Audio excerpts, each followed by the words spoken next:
Now, our final zone might seem obvious, extrovert or introvert, but it's not quite what you think.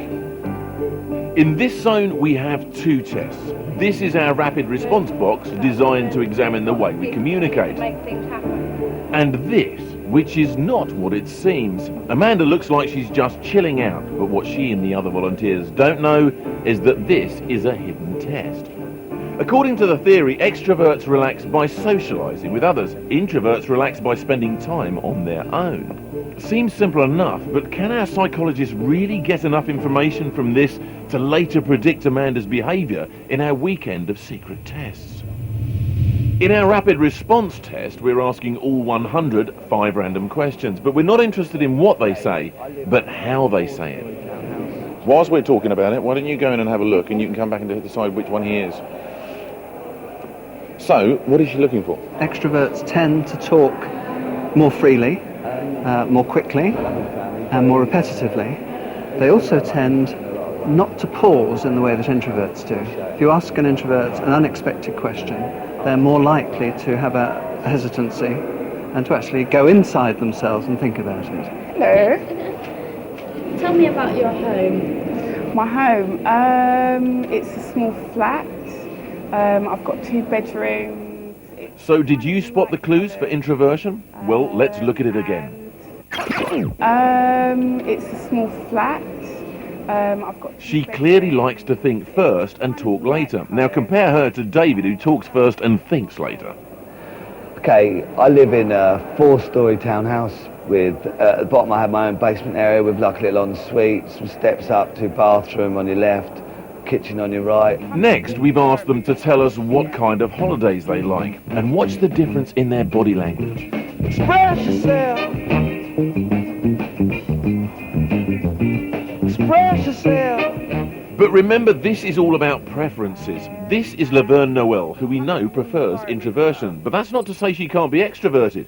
In her real life, she's part of an Amdram group, but interestingly, she does struggle with some aspects of it. I feel so silly. I hate jumping up and down.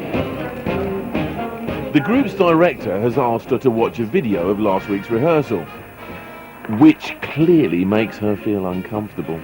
Those guys look at all the girls. You know that. There's a bit on the close-up when... I can't even look at that close-up. After seeing that short scene, I'm really worried about why I've got myself involved in this programme. I'm worried about people looking at me, being the main focus, even for a split second. I don't know, I obviously haven't thought this through. It is worrying me so much now. Laverne wasn't alone. We had real trouble finding introverts to take part in this programme. Let's turn this into at home with children and think, or at home in a situation that people can grab onto.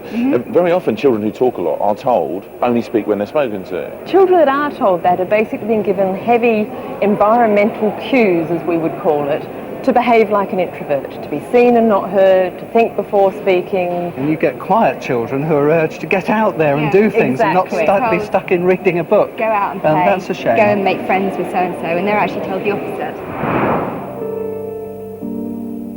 So how does our personality type develop? Well, the theory says although we're born with a personality type, we actually develop it one dimension at a time.